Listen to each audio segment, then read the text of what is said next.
Juda ham bir nozik nuqta bor.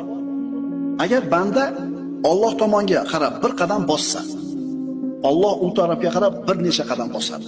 Banda Alloh taologa qaytay, bo'ldi endi tavba qilay degan fikrni kallasiga olib kelishligi bilan hali hech narsa qilmadi, qaranglar.